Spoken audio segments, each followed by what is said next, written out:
Good afternoon dear students. વિદ્યાર્થી મિત્રો, આપણે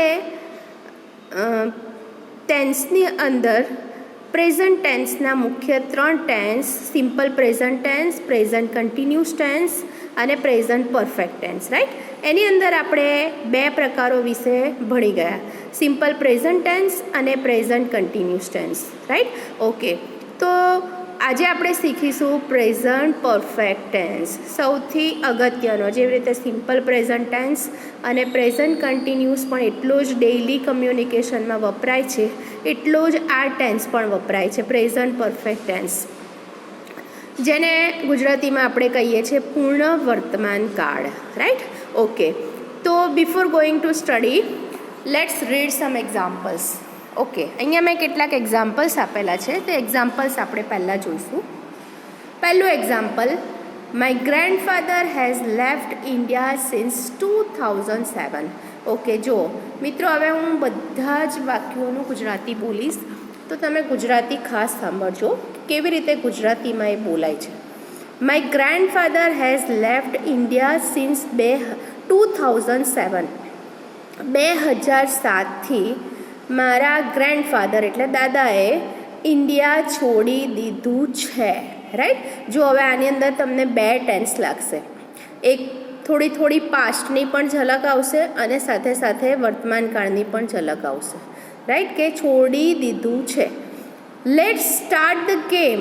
ચાલો આપણે રમત શરૂ કરીએ. All the players have taken there positions.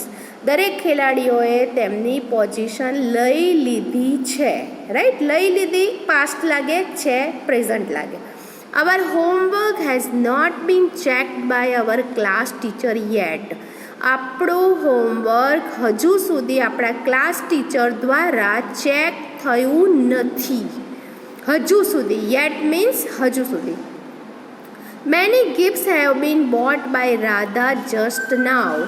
Radha દ્વારા હમણાં જ કેટલીક, જસ્ટ થોડી વાર પહેલાં જ કેટલીક ગિફ્ટ્સ એટલે ભેટ ખરીદવામાં આવી છે. Beti Bachao project has been start by Narendra Modi for 5 years. 5 વર્ષોથી બેટી બચાવો અભિયાન ચાલી રહ્યું નરેન્દ્ર મોદી દ્વારા શરૂ કરવામાં આવી દીધું છે. The winners have already been given the prices.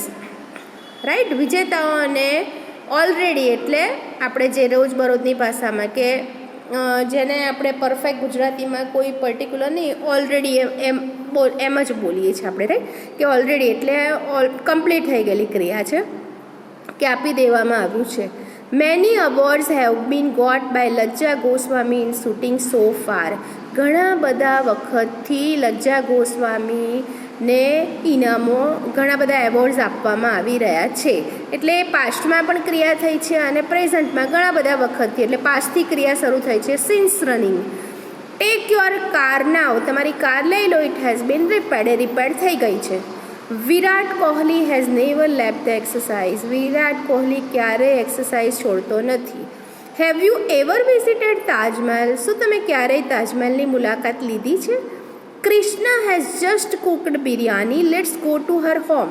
કૃષ્ણાએ already biryani બનાવી દીધી છે, ચાલો આપણે એના ઘરે જઈએ. 108 satellites have been launch by India recently. 108 satellite launch કરવામાં, ઇન્ડિયા દ્વારા લોન્ચ એટલે કે રજૂ કરવામાં આવ્યા હમણાં જ, તાજેતરમાં. રિસન્ટલી મીન્સ શું થાય? તાજેતરમાં રજૂ કરવામાં આવ્યા છે, રાઈટ? ચાલો હવે આપણે બધા એક્ઝામ્પલ્સ ઉપરથી એક વસ્તુનું તારણ કાઢીએ કે ક્યારે પૂર્ણ વર્તમાન કાળ વપરાય. તો ક્યારે વપરાય? જુઓ શું કહે છે. થોડાક જ સમય પહેલાં પૂર્ણ થયેલી ક્રિયા દર્શાવવા માટે આ કાળ વપરાય છે. અહીં ક્રિયા પૂર્ણ થયેલી હોતી નથી, ક્રિયાની અસર ચાલુ રહેલી જણાય છે. જો શું કહે છે કે ભૂતકાળમાં કોઈ ક્રિયા શરૂ થઈ છે, it has not been completed. Sometimes, મોટે ભાગે એ ક્રિયા કમ્પ્લીટ થઈ હોતી નથી. જ્યારે આપણે વાત કરી રહ્યા છીએ ત્યારે વર્તમાનમાં પણ એ ચાલી રહી છે અને કદાચ ભવિષ્યમાં પણ એ ચાલુ રહેશે. એટલે એની અસર છે. કેટલીક ક્રિયાઓ એવી છે કે જે પૂર્ણ થઈ ગઈ છે પણ હજુ સુધી વર્તમાનમાં એની શું છે? અસર થઈ રહી છે. રાઈટ. તો જ્યારે તમારે આ રીતની કોઈ મેટર હોય કે જેની અંદર ક્રિયા ભૂતકાળમાં શરૂ થઈ હોય, કમ્પ્લીટ થઈ ગઈ હોય, પણ રિસન્ટલી એટલે કે બહુ થોડા સમય પહેલાં જ પૂરી થઈ ગઈ હોય અને એની અસર આપણા માઇન્ડ ઉપર હજુ સુધી હોય, બરાબર, વ્યક્તિના દિમાગમાં એ અસર હોય, તો ત્યારે એ બતાવવા માટે, એવું દર્શાવવા માટે એ શેનો ઉપયોગ કરે છે, કયા કાળનો ઉપયોગ કરે છે? પૂર્ણ વર્તમાન કાળનો ઉપયોગ કરે છે. ક્યારેક એવી ક્રિયાઓ હોય છે કે જે મોટે ભાગે પાસ્ટમાં શરૂ થઈ હોય, હમણાં પણ ચાલતી હોય અને ફ્યુચરમાં પણ ચાલવાની હોય, રાઈટ. ઓકે. હવે કયા કયા શબ્દો દ્વારા જ્યારે આપણે લેખિત માહિતીમાં જોઈએ, જ્યારે આપણે રિટર્ન માહિતી વાંચીએ છીએ તો આપણને કેવી રીતે ખબર પડે કે આ કયો ટેન્સ છે?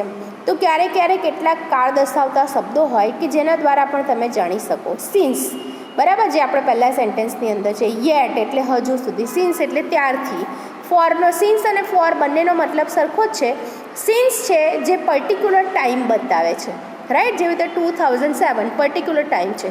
પણ ફોર છે એ મોટે ભાગે કોઈ ચોક્કસ સમય બતાવતો નથી, બરાબર, એ અમુક ચોક્કસ સમયગાળો બતાવે, એટલે કે 5 વર્ષોથી. પણ કયા 5 વર્ષોથી? It is not clarified, right, કે ભાઈ 2005થી કે 2010થી એવું કોઈ ક્લેરિફાઈ કરેલું ન હોય.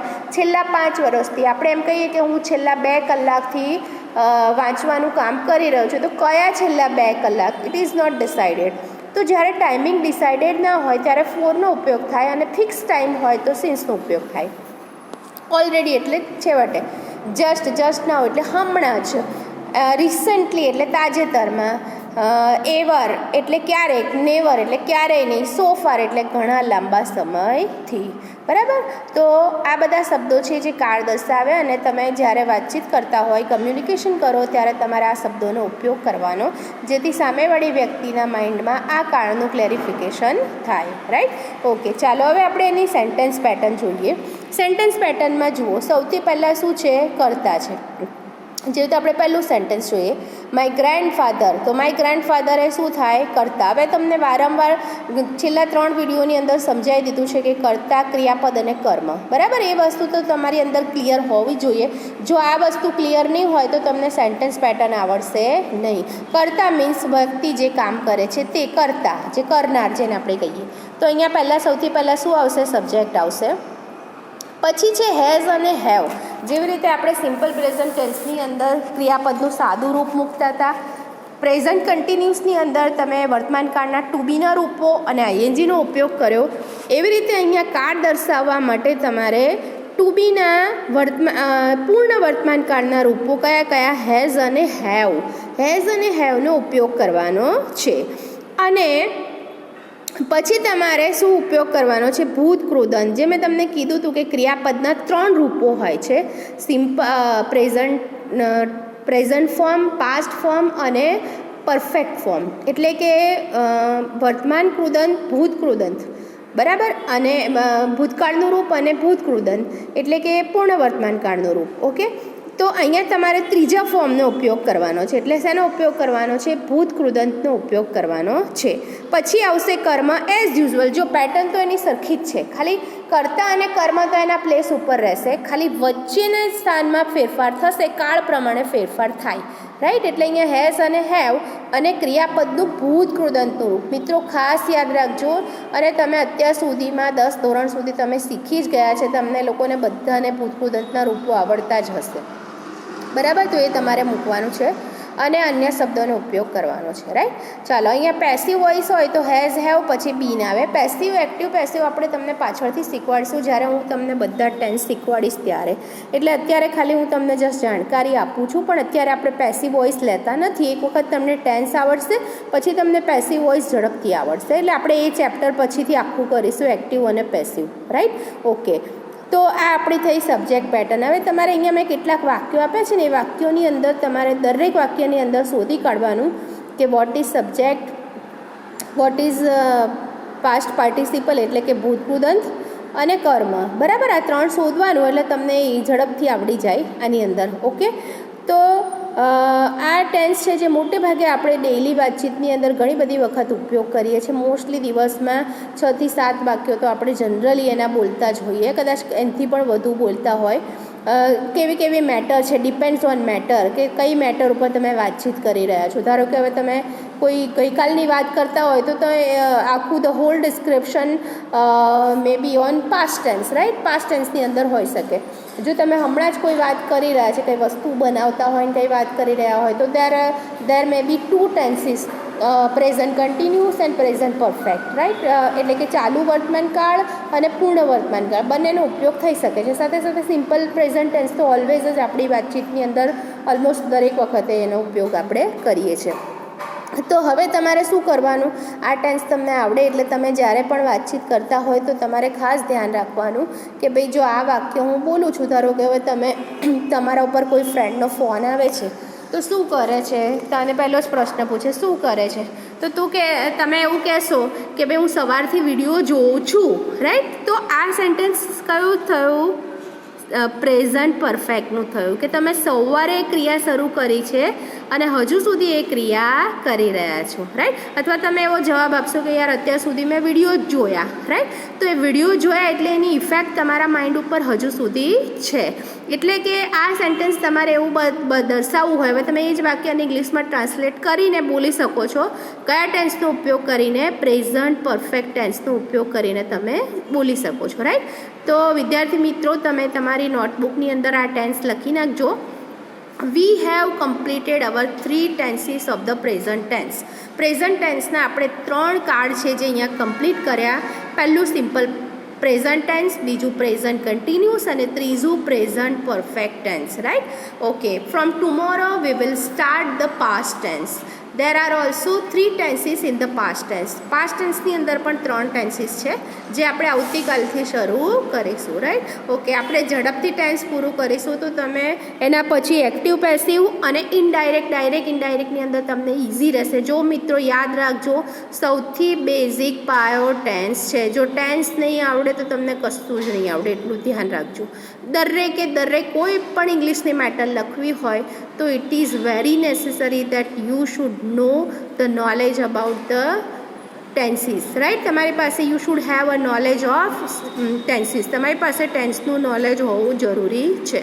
ઓકે, તો તમે આ બધા જ મેં અહીંયા જેટલા લખ્યા છે વાક્ય સાથે લખીને તમારે કમ્પ્લીટલી નોટની અંદર લખવાનું છે. આ ટેન્સીસ છે જે તમે પણ જુઓ, તમારા ભાઈ બહેન હોય એને પણ તમે બતાવો, તમારા મમ્મી પપ્પા પણ જો ઇંગ્લિશ શીખવામાં ઇન્ટરેસ્ટેડ હોય તો એમને પણ બતાવો, તમારા ફ્રેન્ડ સર્કલમાં, તમારા આજુબાજુ જેને પણ ઇન્ટરેસ્ટ હોય એ બધાને તમે બતાવી શકો છો. અને બધા જ જો જોશે તો ઇંગ્લિશ શીખવું બહુ સરળ બનશે. English is very easy language. યાદ રાખજો, ગુજરાતી કરતાં પણ ઇઝી લેંગ્વેજ છે, પણ it is not our mother tongue, right. એ આપણી મધર ટંગ નથી એટલે આપણને થોડું બોલવામાં અને સમજવામાં ડિફિકલ્ટી પડે છે. પણ તમે જો આનો પદ્ધતિસર અભ્યાસ કરશો સિસ્ટમેટિકલી તો તમને શીખવામાં સરળ રહેશે. ઓકે, ચાલો તો મિત્રો આવતીકાલે આપણે પાસ્ટ ટેન્સ સાથે મળીએ.